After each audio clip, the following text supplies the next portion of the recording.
A material grows on dead trees across 3 continents.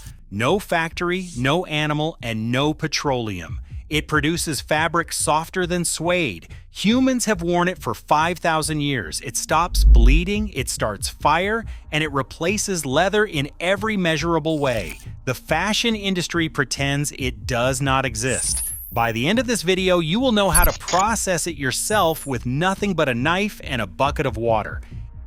In 1991, 2 hikers crossed a glacier high in the Wetztal Alps on the border between Austria and Italy. They found a body frozen in the ice. Not a recent death, not a missing climber. This man had been lying there for 5,300 years. Scientists named him Ötzi. He carried a copper axe. He carried a longbow made of yew. He carried arrows tipped with flint, and tucked into his belt pouch alongside a flint striker and a piece of iron pyrite was something unexpected. A soft, fibrous material cut from the inside of a fungus. Not food, not medicine. Fire starter. This man had processed a living organism into a tool so valuable he carried it across the highest mountains in Europe. 5,300 years ago, someone understood that this organism could catch a spark and hold it.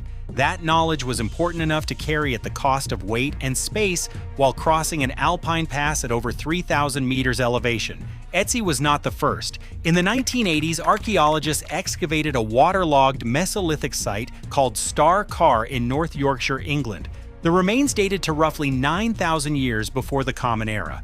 Among the artifacts, the team recovered 76 individual specimens of the same fungus species Ötzi had carried in his pouch. 54 of them showed scraping and cutting marks. 41 were charred from repeated use. This was not one person collecting a curiosity. This was an entire community processing the same organism deliberately and repeatedly over generations. More specimens surfaced at La Draga in Spain dated to 5,200 years before the Common Era, at Mullerup in Denmark, at Hohenweischeln in Germany, and at Wies in Russia. Different countries, different millennia, different cultures separated by thousands of kilometers. Same fungus, same processing, same result.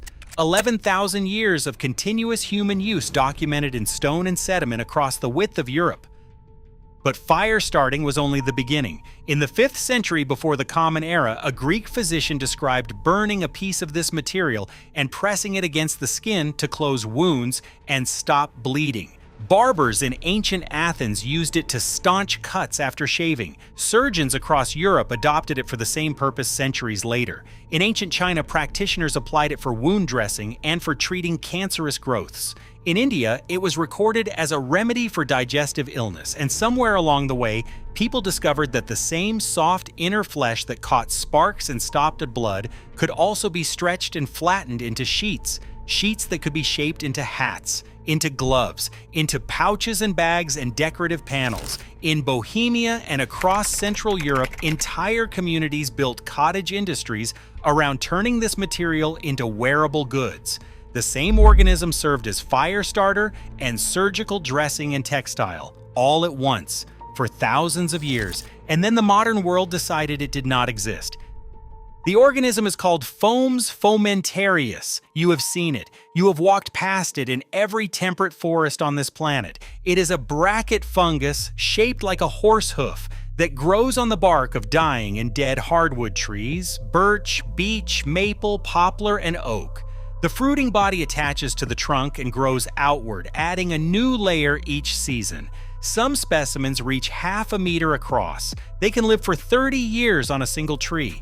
The outside is hard, gray and brown, ridged with concentric rings like a topographic map of its own age. But when you cut through that hard outer shell, you find a different material entirely. A soft, spongy layer called the trauma. It feels like dense velvet, tan or golden brown, flexible when wet and firm when dry. That inner layer is called amadou. It is the material that humans wore and bled on and started fires with for at least 11,000 documented years. There is one place on Earth where people still make amadou the old way. The village of Corund sits in the Transylvanian highlands of central Romania, surrounded by beech forests and Carpathian peaks. In the 1960s, hundreds of craftsmen across Central and Eastern Europe processed amadou into hats, bags, and accessories. Today, 7 families remain. They work in small workshops behind their homes, using the same tools and the same techniques their great-grandparents used almost 200 years ago. A Finnish designer named Mari Kauppinen spent a week in Corund learning from the last practitioners. She watched them peel the fungus with sharp sickles.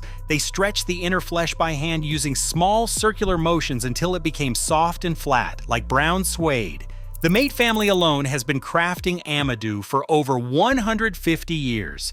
In 2019, the American mycologist Paul Stamets appeared on one of the most popular podcasts in the world. He was wearing a hat made from amadou sent to him from Corund. Orders flooded in overnight. For a brief moment, the world noticed. Then the moment passed. The families in Corund keep working. The forests around them keep shrinking. Romania holds more than half of Europe's remaining temperate, old-growth forests, but over 360,000 hectares were cut between 2000 and 2011. Every dead beech tree that disappears takes potential amadou with it. The material itself is extraordinary in ways that modern science is only beginning to confirm. The internal structure of foam's fomentarius arranges itself into 3 distinct layers as it grows. The amadou layer absorbs moisture and releases it. It breathes. It resists bacterial growth because the fruiting body produces natural germ-killing compounds to defend itself against infection. Those properties transfer directly to the processed material. Amadou does not crack with age the way animal leather does. It is completely biodegradable. It requires no chromium, no formaldehyde, no synthetic chemicals of any kind to process. Water, an alkaline solution, physical labor. That is the entire production chain from forest to finished material. Now consider what replaced it. The global leather goods market generates $400 billion per year. Over 90% of all leather produced worldwide is tanned using chromium salts. To produce a single square meter of finished shoe leather, a tannery consumes 126 liters of water and nearly 3 kilograms of chemicals, while releasing over 8 kilograms of carbon dioxide into the atmosphere.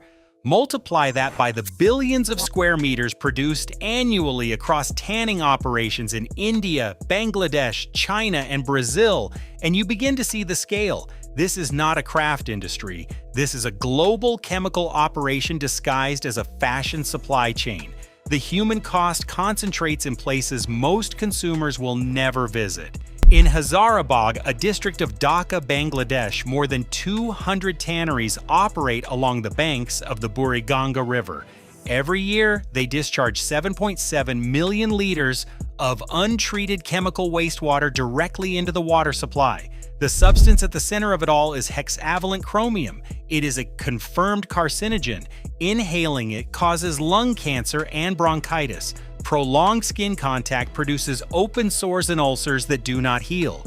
Workers in these tanneries handle chromium with their bare hands 6 days a week. Their children wade through blue-tinted runoff in the streets outside. In testing conducted across Bangladeshi food markets, 25% of chickens sampled contained harmful levels of chromium absorbed through contaminated water and feed. The estimated global population living at immediate risk from tannery pollution is between 2.5 million and 4 million people. That is what a leather handbag costs when the receipt is measured in hospital beds and poisoned groundwater instead of retail dollars. Amadou grows on dead trees in public forests. It cannot be patented because it is a wild organism in the public domain. It requires no annual seed purchase, no fertilizer, no pesticide, no irrigation, no slaughterhouse, no chemical tanning facility. Harvest a fruiting body once, and the tree produces a replacement within weeks. That cycle can repeat for up to 2 years on the same trunk.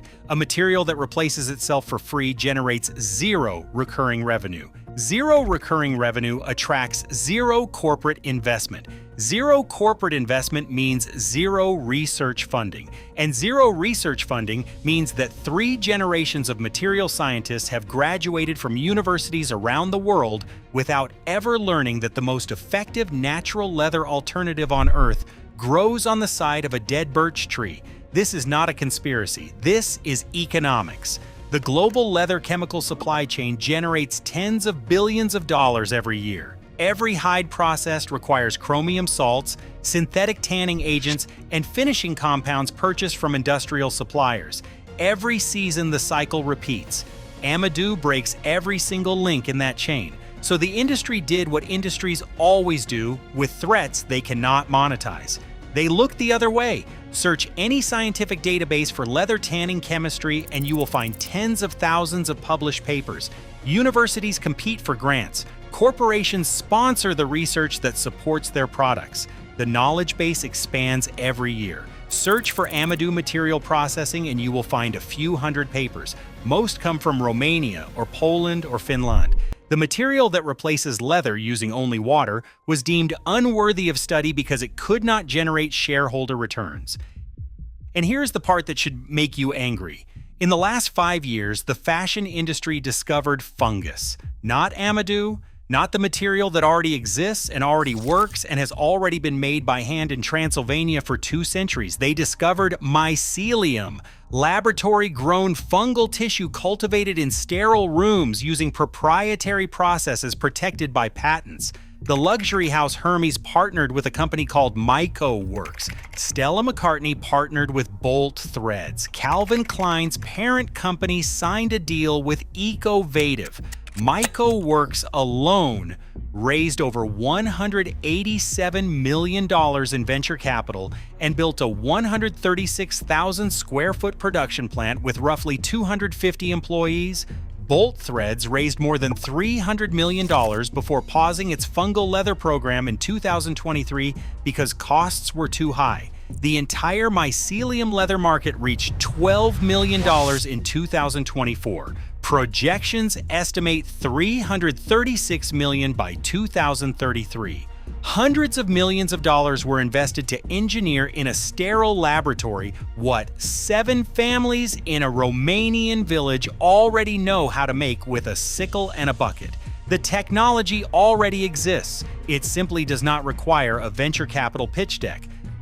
The practical applications are proven and have been for generations. In Corund, the craftsmen produce hats, bags, wallets, bracelets, journal covers, and eyeglass cases entirely from Amadou.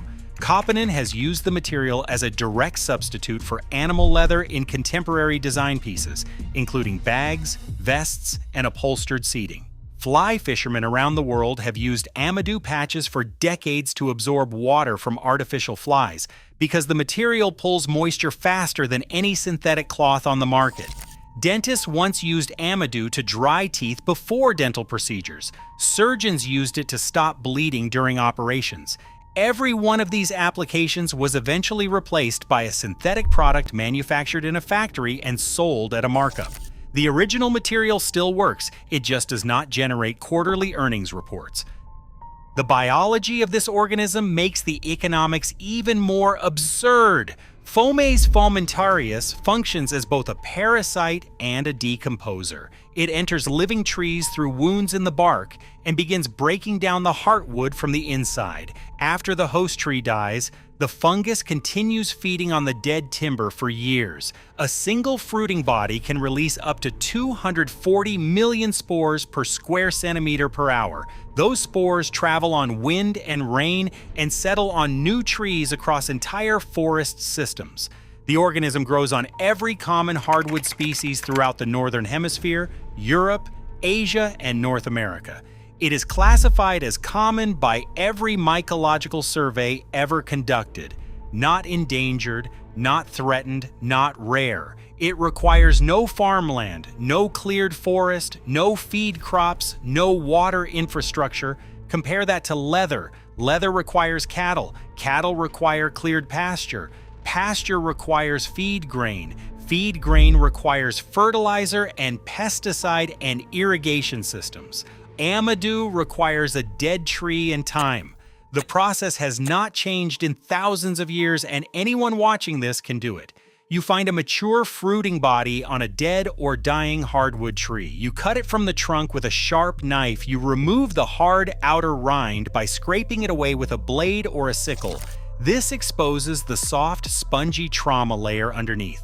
You slice the trauma into thin strips. You soak those strips in a solution of water mixed with common washing soda for approximately 1 week. After soaking, you remove the strips and beat them gently. Stretch them flat using small, circular hand motions, the same way the Corund families do every summer. Let them dry completely. Pound them once more to soften the fibers and flatten any uneven spots. The result is a sheet of material that looks and feels like soft brown suede.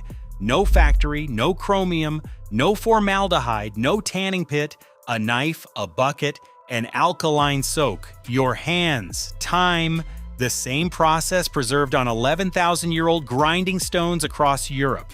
The same process performed every July and August in the Carpathian beech forests above Corund, when the fruiting bodies reach their peak size and density. No fashion conglomerate has invested a single dollar in preserving the knowledge held by those 7 families. They spent hundreds of millions engineering proprietary alternatives in climate-controlled laboratories instead, not because Amadou fails as a material. 5,000 years of continuous use proved otherwise, long before anyone in a boardroom was born. Not because it lacks the right properties. It resists bacteria, it breathes, it biodegrades in soil, it stops bleeding on contact. Not because it is scarce. It grows on dead trees across 3 continents and reproduces at a rate that makes scarcity a mathematical impossibility. They ignored it because it cannot be owned, it cannot be patented, it cannot be locked behind a licensing agreement or a proprietary cultivation method. A material that anyone can harvest from a public forest and process in their own kitchen does not fit inside a business model designed to extract recurring fees at every stage, from raw material to retail shelf. This fungus does not care about business models. It does not care about venture capital or patent filings or seasonal fashion collections. Somewhere right now on the trunk of a dead beech tree in a forest you could drive to this afternoon, a hoof-shaped bracket is quietly adding another ring of growth. It has been doing this for a decade or more. It will keep doing this whether anyone harvests it or not. In Corund, the last 7 families still walk into the mountains every summer. They still carry the same sickles. They still peel the hard outer shell and stretch the soft inner flesh by hand, the same way their grandparents taught them and their grandparents before that. The knowledge lives in their hands. It has lived there for generations. The global leather market moves $400 billion every year. Ranchers raise cattle on cleared land. Factories tan hides with carcinogens that poison rivers and workers alike. Container ships carry finished leather across oceans to luxury workshops that stitch it into bags and jackets and belts marked up 1,000%. Meanwhile, on the side of a dead birch tree in a forest within driving distance of nearly every person hearing these words right now, a fungus is growing a material that does the same job. No animal has to die, no river has to be poisoned, no worker has to develop sores on their hands from handling chromium 6 days a week. This fungus has been growing there for 5,000 years. It will grow there for 5,000 more. The only question is whether anyone will harvest it. Oh, and if longevity fascinates you, my friend runs a channel called The Centenarian's Garden, all about blue zone secrets and what actually helps people live past 100. Go check them out. You won't regret it.